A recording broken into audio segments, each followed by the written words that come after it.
الحمد لله رب العالمين.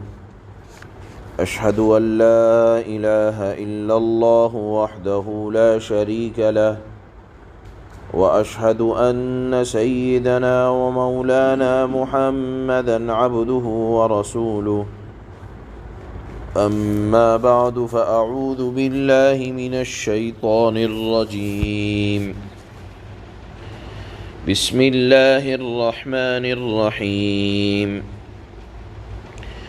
إن هذا أخي له 99 نعجة ولي نعجة واحدة، فقال أكفلنيها وعزني في الخطاب. قال لقد ظلمك بسؤال نعجتك إلى نعاجه، وإن كثيرا من الخلطاء ليبغي بعضهم على بعض إلا الذين آمنوا وعملوا الصالحات وقليل ما هم. وظن داود أنما فتناه فاستغفر ربه وخر راكعا وأناب، فغفرنا له ذلك، وإن له عندنا لزلفى وحسن مآب. يا داود إنا جعلناك خليفة في الأرض فاحكم بين الناس بالحق ولا تتبع الهوى فيضلك عن سبيل الله. إن الذين يضلون عن سبيل الله لهم عذاب شديد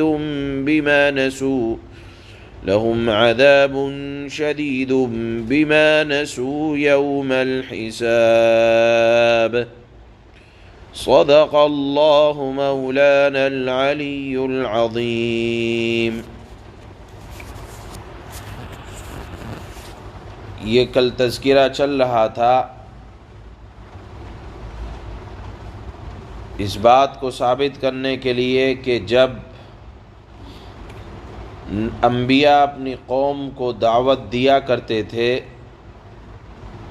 تو ضروری نہیں تھا کہ قوم انبیاء کی دعوت پر لبیک ہی کہہ دے، بلکہ سامنے سے طرح طرح کی مخالفتیں اور طرح طرح کے جملے کہا کرتی تھی. اس پر اللہ کے نبی کو حکم ہوا کہ اے نبی آپ ان کی باتوں پر صبر سے کام لیں. دیکھیں دیگر انبیاء کے حالات میں یہ بات آتی ہے کہ ان کی اقوام نے جب ان کو کچھ ان کے مزاج کے خلاف حرکتیں کی تو انبیاء نے صبر کیا. اسی بات کو ثابت کرنے کے لیے کل حضرت داؤد علیہ السلام کا ذکر خیر شروع ہوا، اور آپ جان چکے ہیں کہ حضرت داؤد علیہ السلام کے بارے میں اللہ نے خود فرمایا انہ اواب، وہ اللہ کی طرف بہت زیادہ رجوع کرنے والے تھے.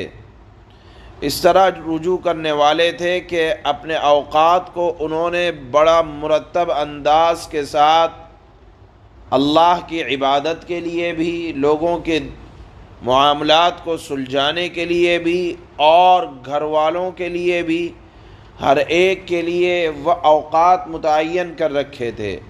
لکھا ہے کہ ایک دن چونکہ بادشاہ تھے، عظیم سلطنت کے مالک تھے، ایک دن لوگوں کے فیصلے فرمایا کرتے، ایک دن گھر والوں کو اوقات دیا کرتے، ایک دن صرف اور صرف عبادت کے اندر اپنے اوقات کو لگایا کرتے تھے.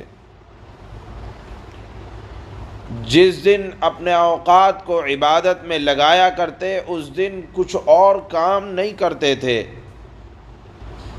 چنانچہ کسی دن وجد میں آ کر ان کی زبان سے ایک جملہ نکل گیا کہ اے اللہ دیکھ میں نے اپنے اوقات کو کس طرح سے تیری عبادت کے لیے منتخب کر رکھا ہے، اور انہوں نے ایک عبادت خانہ بنا رکھا تھا کہ جس عبادت خانے میں یہ نظام تھا کہ ہر وقت گھر کا کوئی نہ کوئی فرد اس عبادت خانے کے اندر اللہ کی عبادت کرتا رہے گا۔ چنانچہ زبان سے یہ جملہ نکل گیا کہ اے اللہ میرا عبادت خانہ تیری عبادت سے کبھی خالی نہیں رہتا، کوئی نہ کوئی فرد وہاں عبادت کرتا رہتا ہے۔ چنانچہ امتحان آ گیا اللہ کی طرف سے، دو آدمی رات میں جب کہ ان کی عبادت کا وقت تھا اچانک دیوار کود کر آ گئے، اور آنے کا مقصد یہ بتلایا کہ حضرت بات یہ ہے کہ ہم آپ کے پاس اپنا ایک مسئلہ لے کر آئے ہیں، آپ انصاف سے کام لیں اور ہمارے درمیان فیصلہ فرما دیں۔ تو یہ چند باتیں تھیں کہ ایک تو رات میں آئے، ایسے وقت آئے جو عبادت کا وقت تھا، ایسے وقت آئے جب آپ فیصلہ نہیں کر رہے تھے، اچانک آئے، دیوار کے راستے سے آئے، نارمل راستہ نہیں اختیار کیا۔ چنانچہ ہونا یہ چاہیے تھا کہ حضرت داؤد ان کے اوپر خود ایک مقدمہ قائم کر دیتے کہ جب میرا یہ وقت نہیں ہے، تمہیں آنا تھا تو اجازت لے کر آتے، دروازے سے آتے، کود کر کیوں آئے؟ لیکن حضرت داؤد علیہ السلام نے ان کی بات کو سنا۔ ان کی بات کیا تھی وہ آج کی آیات میں اللہ نے ذکر فرمائی ہے کہ ان کا معاملہ یہ تھا کہ وہ دو لوگ تھے، انہوں نے آ کر کہا کہ میرے پاس 99 دمبیاں ہیں اور یہ میرا بھائی ہے، اس کے پاس ایک دمبی ہے، اور بھائی جس کے پاس ایک دمبی تھی اس نے یہ کہا کہ حضرت بات یہ ہے کہ میرا بڑا بھائی ہے جس کے پاس 99 دمبیاں ہیں اور میرے پاس صرف ایک دمبی ہے، یہ چاہتا ہے کہ میرے سے وہ ایک دمبی بھی لے لے، میں غریب آدمی ہوں، کمزور آدمی ہوں، مجھے دبانا چاہتا ہے، اور ایسا ہوتا ہی ہے کہ عزت والا، طاقت والا کمزوروں کو دبایا کرتا ہے، میرے سے ایک لے کر وہ اپنے 100 کو پورا کرنا چاہتا ہے، آپ ہمارے درمیان انصاف کے ساتھ فیصلہ فرما دیں۔ حضرت داؤد علیہ السلام نے فیصلہ فرمایا کہ بڑا بھائی ظالم ہے اور تو مظلوم ہے، اس کو یہ حق نہیں پہنچتا کہ وہ تیری ایک دمبی ناانصافی کے ساتھ لے، لہذا وہ ظالم ہے، تو مظلوم ہے۔ یہ کہا، یہ کہنے کے بعد فوراً انہیں، حالانکہ یہ فیصلہ ان کی کتاب کے عین مطابق تھا، لیکن جب فریقین اپنی واپس چلے گئے تو انہیں احساس یہ ہوا کہ مجھ سے کوئی غلطی ہوئی ہے، اور فوراً انہوں نے اللہ سے توبہ کی اور سجدے میں آپ تشریف لے گئے، آپ نے سجدہ ادا کیا۔ اس کے بعد اللہ نے فرمایا کہ اے داؤد، ہم نے آپ کو زمین میں خلیفہ نائب بنایا ہے، آپ لوگوں کے درمیان انصاف سے فیصلہ کریں، آپ نے فیصلہ انصاف کے مطابق کیا ہے۔ اب یہاں غلطی کون سی ہوئی؟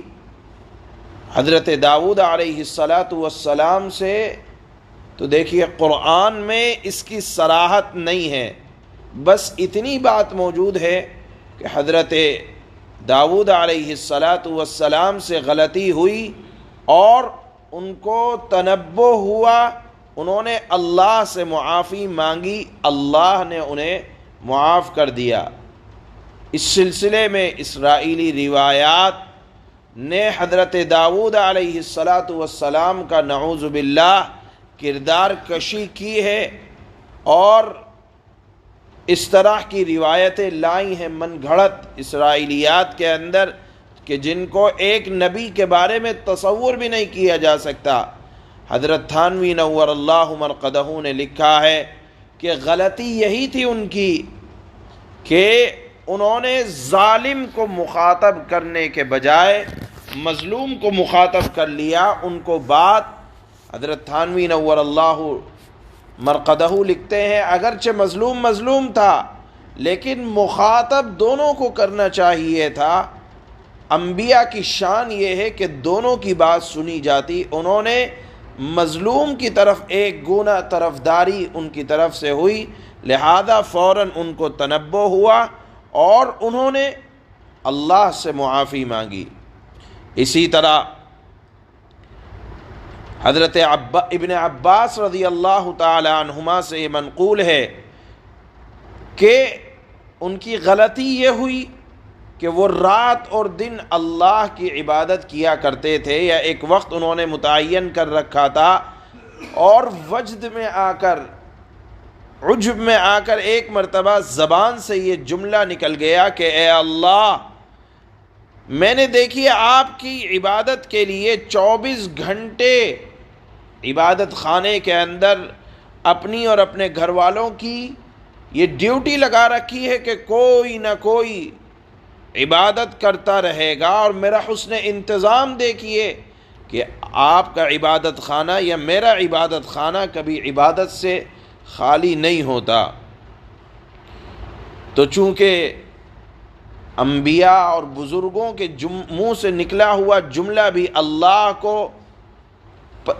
کی طرف سے پکڑ آ جایا کرتی ہے، چونکہ انہوں نے یہ نہیں کہا. حضرت ابن عباس رضی اللہ تعالی عنہما فرماتے ہیں کہ ان کی پکڑ اس بات پر ہوئی کہ آپ نے اپنی طرف سے کوئی انتظام نہیں کر رکھا ہے، یہ تو اللہ کی توفیق سے آپ کو یہ نظام اور حسن انتظام ملا ہوا ہے کہ آپ نے اپنے اوقات کو اللہ کی عبادت کے لیے متعین کر رکھا ہے. اس میں آپ کا کوئی کمال نہیں ہے بلکہ اللہ کی طرف سے آپ کو توفیق ملی ہوئی ہے. حضرت عبداللہ ابن عباس فرماتے ہیں یہی ان کی خطا تھی، اور اسی پر ان کو تنبہ ہوا کہ آپ کا کوئی کمال نہیں ہے اگر آپ عبادت میں مشغول رہتے ہیں. دیکھیے اللہ نے آپ کو آزمائش میں ڈال دیا، 2 آدمیوں کو بھیج دیا. آپ تو فرما رہے تھے کہ میں نے عبادت خانے کے اندر کوئی وقت ایسا نہیں چھوڑا. دیکھیے 2 آدمی آ گئے، اپنا جھگڑا لے کر آ گئے، اور آپ کو آپ کی عبادت سے تھوڑی دیر کے لیے ہی ہٹا دیا.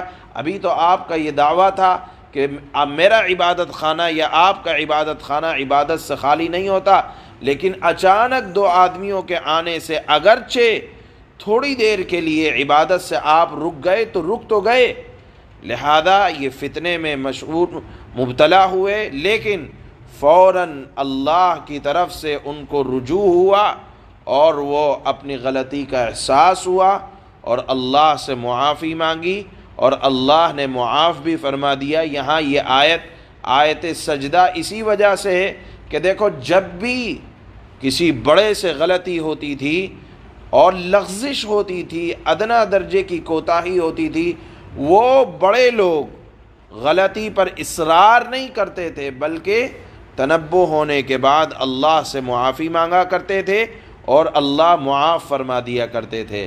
اب یہاں ایک بحث ایک اور ہے کہ وہ آنے والے کون تھے، کیا فرشتے تھے یا 2 آدمی تھے. حضرت تھانوی نور اللہ مرقدہ نے لکھا کہ جب اللہ نے اس کی صراحت نہیں کی، ہو سکتا ہے 2 فرشتے ہوں، ہو سکتا ہے 2 آدمی ہوں. جس سلسلے میں قرآن خاموش ہے تو اس میں کچھ ایسی بات اپنی طرف سے متعین کر کے نہیں کہی جاتی. بس ایک ابتلا تھی، ایک آزمائش تھی حضرت داؤد کے لیے.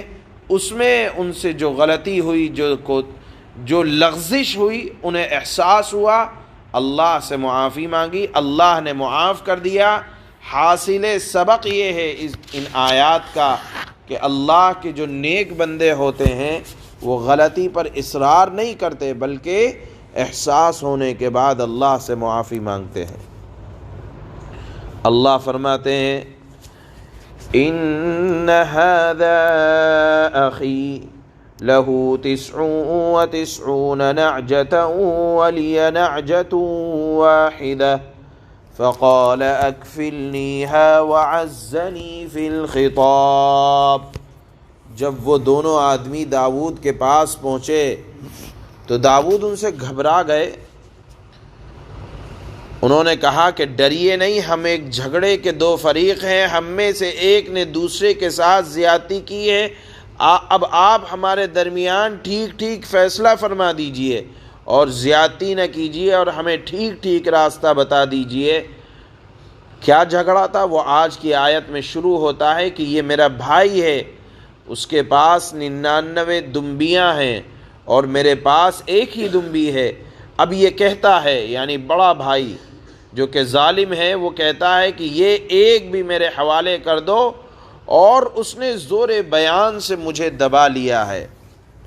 قال لقد ظلمك بسؤال نعجتك إلى نعاجه وَإِنَّ كَثِيرًا مِّنَ الْخُلَطَاءِ لَيَبْغِي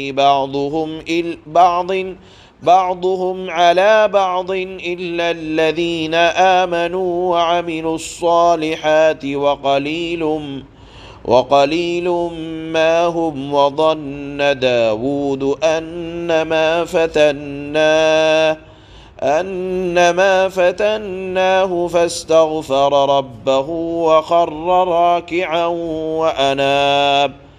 داود نے کہا، اس نے یعنی بڑے بھائی نے مظلوم کو مخاطب کر کے کہا، جبکہ ہونا یہ چاہیے تھا کہ ظالم سے بھی پوچھا جاتا، لیکن حضرت داود نے مظلوم کو مخاطب کر کے کہا اور اپنی کتاب کے مطابق فیصلہ کیا کہ اس نے اپنی دمبیوں میں شامل کرنے کے لیے تمہاری دمبی کا جو مطالبہ کیا ہے اس میں یقیناً تم پر ظلم کیا ہے، اور بہت سے لوگ جن کے درمیان شرکت ہوتی ہے وہ ایک دوسرے کے ساتھ زیادتی کرتے ہیں، سوائے ان کے جو ایمان لائے اور نیک عمل کیے وہ بہت کم لوگ ہیں۔ اور پھر یہ فیصلہ کرنے کے بعد داؤد کو خیال آیا کہ ہم نے دراصل یعنی اللہ نے دراصل ان کی آزمائش کی ہے۔ آزمائش کیا تھی وہ قرآن میں صراحت نہیں ہے، میں نے جو خیالات اور احادیث کی روشنی میں جو بیان کیا اس میں سے کچھ بھی آزمائش ہو سکتی ہے۔ اس لیے انہوں نے اپنے پروردگار سے معافی مانگی، جھک کر سجدے میں گر گئے اور اللہ سے لو لگائی۔ فغفرنا له ذلك وَإِنَّ لَهُ عِندَنَا لَزُلْفَىٰ وَحُسْنَ مَآب۔ چنانچہ ہم نے اس معاملے میں، اللہ نے معاملے کی صراحت نہیں فرمائی، ہم نے اس معاملے میں انہیں معافی دے دی۔ اللہ کا کرم دیکھیے کہ وہ انبیاء کے حالات کو اتنے اخفاء کے ساتھ بیان کر رہے ہیں کہ غلطی کی بھی وضاحت نہیں فرمائی، بس فرمایا کہ جب انہوں نے معافی مانگی تو ہم نے انہیں معاف کر دیا۔ معلوم یہ ہوا کہ نیک لوگ غلطی پر اصرار نہیں کرتے، جب تنبہ ہوتا ہے فوراً اللہ سے معافی مانگتے ہیں، اور حقیقت یہ ہے کہ ان کو ہمارے پاس یعنی حضرت داؤد کو ہمارے پاس خاص تقرب حاصل ہے اور بہترین ٹھکانہ۔ یہ آیت سجدہ ہے، آپ حضرات فارغ ہونے کے بعد سجدہ کریں، یہ واجب ہے۔ یا داود انا جعلناک خلیفۃ فی الارض فاحکم بین الناس بالحق ولا تتبع الهوى فيضلك عن سبيل الله ان الذين يضلون عن سبيل الله لهم عذاب شديد بما نسوا يوم الحساب۔ اے داؤد، ہم نے تمہیں زمین میں اپنا نائب اور خلیفہ بنایا ہے، لہذا تم لوگوں کے درمیان حق کے ساتھ فیصلہ کرو اور نفسانی خواہش کے پیچھے نہ چلو، اگرچہ ابھی تک نہیں چلے لیکن آئندہ بھی نہ چلنا، ورنہ وہ تمہیں اللہ کے راستے سے بھٹکا دے گا۔ یقین رکھو کہ جو لوگ اللہ کے راستے سے بھٹک جاتے ہیں ان کے لیے سخت عذاب ہے، کیونکہ انہوں نے حساب کے دن کو بھلا دیا تھا۔ سبحان اللہ۔